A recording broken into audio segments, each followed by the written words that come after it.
اسم اعظم ذاتی بنانے کا طریقہ آپ سے شیئر کر رہا ہوں، آپ فائدہ اٹھا سکتے ہیں۔ بسم اللہ الرحمن الرحیم۔ السلام علیکم ورحمۃ اللہ وبرکاتہ۔ کشف ٹی پر آپ سب کو خوش آمدید۔ میں ہوں اکرام صدیقی۔ آج کی ویڈیو بہت اہم ہونے والی ہے۔ اس میں آپ کو آپ کے نام کے مطابق اسم اعظم ذاتی بنانے کا طریقہ سکھایا جائے گا۔ وہ لوگ جو اپنی دعائیں قبول نہ ہونے سے مایوس ہو گئے ہیں یا جن کے کام رکے ہوئے ہیں، ان کے لیے خوشخبری ہے۔ اسم اعظم کیا ہوتا ہے بہت سے لوگ جانتے ہوں گے، جو نہیں جانتے ان کے لیے اتنا کہہ دینا ہی کافی ہے کہ اسم اعظم کے وسیلے سے دعا کی جائے تو اس کی دعا رد نہیں کی جاتی۔ اس کام کو درست طور پر سیکھنے کے لیے ویڈیو کو بغیر اسکپ کیے آخر تک دیکھیے گا، تاکہ آپ کو بعد میں کوئی سوال کرنے کی ضرورت نہ پڑے۔ ویڈیو کے آخر میں آپ کو یہ بھی بتایا جائے گا کہ اسم اعظم کیسے کام کرتا ہے۔ آج جو ویڈیو آپ سے شیئر کر رہا ہوں، اس کے مؤثر ہونے کی دلیل کے طور پر صرف ایک حوالہ پیش ہے۔ ڈاکٹر غلام جیلانی برق ایک مشہور اسکالر گزرے ہیں۔ شعبہ تدریس سے ان کا تعلق تھا اور بہت سی کتابوں کے مصنف ہیں۔ ایک جگہ انہوں نے اپنا ایک ذاتی واقعہ بیان کیا ہے کہ تعلیم، اہلیت، قابلیت سب کچھ ہونے کے باوجود مالی طور پر بہت پریشان تھا۔ پھر ایک بزرگ سے ملاقات ہوئی۔ انہوں نے بتایا کہ اپنے نام کے مطابق اسماء الہی کا ورد کرو، اللہ پاک کرم کر دے گا۔ طریقہ انہوں نے بتا دیا تھا، میں نے ویسے ہی کیا اور اللہ پاک نے رحمت اور مہربانی کر دی۔ قرآن پاک کی ایک آیت کا مفہوم ہے کہ اللہ تعالیٰ کے سارے نام اچھے ہیں، تو تم اسے اس کے ناموں کے ساتھ پکارو۔ اس حکم کی تعمیل میں ہی ہم آپ کو آج کی اس ویڈیو میں ساتھ رہنے کی دعوت دے رہے ہیں۔ آپ کے سامنے ایک چارٹ پیش کیا جا رہا ہے۔ پہلے کالم میں اسماء الہی درج ہیں، دوسرے کالم میں اس اسم کے اردو معنی دیے گئے ہیں، تاکہ آپ جان سکیں کہ جو اسم یا اسماء مبارک آپ لے رہے ہیں ان کا مطلب کیا ہے۔ تیسرے کالم میں اس اسم کے اعداد دیے گئے ہیں، اور چوتھے کالم میں بتایا گیا ہے کہ آپ اس اسم کو کس مقصد کے لیے استعمال کر سکتے ہیں۔ یہ آپ کے سامنے ایک چارٹ ہے، اس میں 4 کالم دیے گئے ہیں۔ پہلے کالم میں اسماء الہی درج ہیں، دوسرے کالم میں ہر اسم کے معنی دیے گئے ہیں، تاکہ آپ کے علم میں ہو کہ جو اسم یا اسماء مبارک آپ لے رہے ہیں ان کے معنی کیا ہے۔ تیسرے کالم میں ہر اسم میں اعداد دیے گئے ہیں اس اسم کے، اور چوتھے کالم میں یہ بتایا گیا ہے کہ آپ اس اسم کو کن مقاصد کے لیے استعمال کر سکتے ہیں۔ ان سارے اسماء مبارک کو آپ اس اسکرین پر دیکھ سکیں گے۔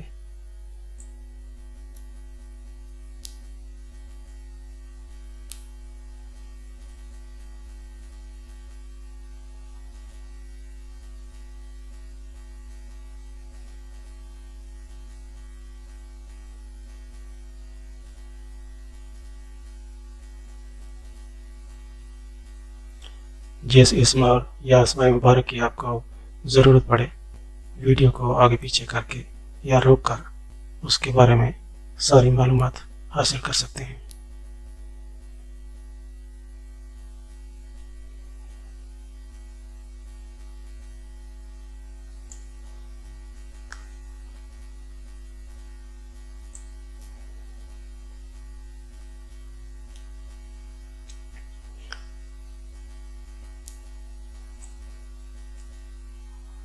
اب ایک اور چارٹ ملاحظہ کیجیے، اس میں عربی حروف کے اعداد دیے گئے ہیں۔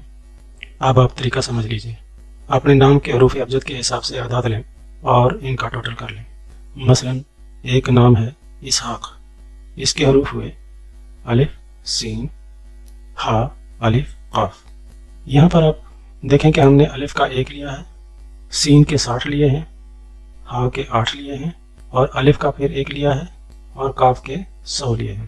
یہ سارے اعداد اس چارٹ کے مطابق ہیں جو آپ نے ابھی تھوڑی دیر پہلے دیکھا ہے۔ اس طرح سے ان سب کو جمع کرنے پر ان کا مجموعہ 170 آ رہا ہے۔ اب اگر اسحاق صاحب نعمتوں اور دولت کی فراوانی چاہتے ہیں تو یہ اسماء مبارک میں ایسا نام جس کے اعداد 170 ہوں لیں گے، وہ ایک اسم الہی ہو، 2 ہوں یا 3، مجموعہ 170 ہی آنا چاہیے، لیکن وہ اسماء الہی بھی پہلے اسم کے ہم معنی و مقصد ہوں۔ اب میں اسماء الہی میں سے ایسا اسم تلاش کرتا ہوں جو اسحاق صاحب کے مقصد کی نشاندہی کرتا ہو۔ مجھے ان ناموں میں ایک اسم ملا ہے النعیم، یہ آپ دیکھ سکتے ہیں النعیم، اور اس کا مطلب ہے نعمت دینے والا۔ اس اسم کے اعداد 170 ہیں اور اس کا مقصد برائے حصول دولت ہے۔ تو میرے اس نام کے مطابق، یعنی جو اسحاق نام ہم نے لیا ہے، اس کے مطابق اعداد بھی 170 ہیں، مقصد بھی پورا کر رہا ہے، تو میں اس اسم کو لوں گا۔ اب میں اس اسم کے شروع کا الف اور لام ہٹا کر یا کا اضافہ کروں گا۔ اس طرح اسحاق صاحب کا اسم اعظم بنے گا یا نعیم۔ اب اسحاق صاحب روزانہ ایک وقت مقررہ پر 170 مرتبہ، نہ ایک کم نہ ایک زیادہ، اس اسم اعظم کا ورد کریں گے۔ کچھ ہی دنوں میں اسحاق صاحب اپنے معاملات میں تبدیلی پائیں گے۔ اگر اسحاق صاحب اس ورد کو اپنا معمول بنا لیں گے تو ہمیشہ خوشحال رہیں گے اور کبھی کسی کے محتاج نہ ہوں گے۔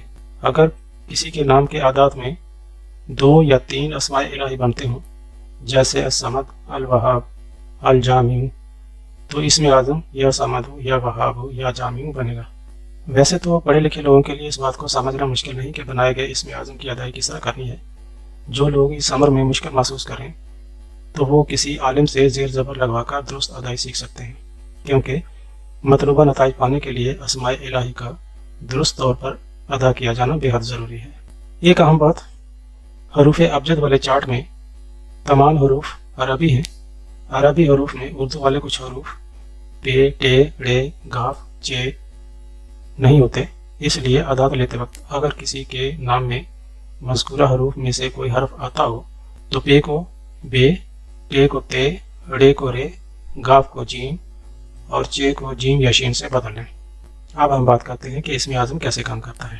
جب کوئی شخص اپنے نام کے اعداد کے مطابق اسماء الہی کا انتخاب کر کے اللہ تعالیٰ کو اپنی حاجت کے لیے پکارنا شروع کرتا ہے تو جو ہی طالب اور مطلوب کے درمیان فریکوینسی میچ ہوتی ہے، کن فیکون ہو جاتا ہے۔ اللہ تعالیٰ نے کائنات کی ہر چیز، خواہ وہ جاندار ہو یا بے جان، کی ایک فریکوینسی مقرر کر رکھی ہے۔ مثلا شمسی سال میں 365 دن ہوتے ہیں تو یہ اس کی فریکوینسی ہے۔ اسی طرح سے قمری سال میں 355 دن ہوتے ہیں، 355 دن میں اپنا سرکل پورا کرتا ہے تو یہ چاند کی فریکوینسی ہوئی۔ یہی حال دوسرے سیاروں، ستاروں، برجوں کا ہے۔ ہر ایک کی فریکوینسی الگ ہے۔ اسے آپ اللہ تعالیٰ کی حکمت کہہ سکتے ہیں۔ فریکوینسی ایک الگ موضوع ہے، اس پر پھر کبھی تفصیل سے بات کریں گے۔ فریکوینسی کا لفظ سائنسی سا استعمال ہو گیا ہے۔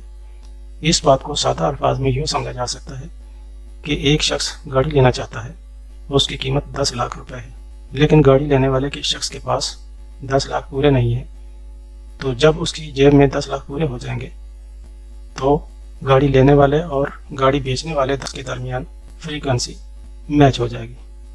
جن لوگوں کو کشائش رزق کے معاملات درپیش ہوں، یا جن لوگوں نے عمرہ، وزراء اور افسروں سے کام نکالنے ہوں، یا فتح مندی، ترقی، تسخیر، محبت و دوستی میں کامیابی چاہتے ہوں، ایسے لوگوں کی سہولت کے لیے 45 اسماء مبارک الگ سے دیے جا رہے ہیں تاکہ انہیں مطلوبہ اسماء کی تلاش میں زیادہ وقت لگانے کی زحمت نہ ہو۔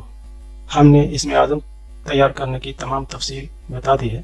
آپ میں سے جو لوگ اس سے فائدہ اٹھائیں، اگر ان کو اس سے فائدہ پہنچے تو کمنٹس میں پلیز ضرور بتائیے گا تاکہ دوسرے لوگوں کا بھی اللہ تعالیٰ کی ذات پر یقین کامل ہو جائے۔ ویڈیو اچھی لگی ہو تو پلیز چینل کو سبسکرائب کر لیں اور اس ویڈیو کو صدقہ سمجھ کر اپنے دوستوں اور عزیزوں میں بھی شیئر کریں۔ یہ بھلائی کی بات کو دوسروں تک پہنچانا بھی نیکی ہے۔ خلق خدا کے لیے آسانیاں پیدا کریں۔ اللہ کریم آپ کو قدم قدم پر آسانیاں عطا فرمائیں گے۔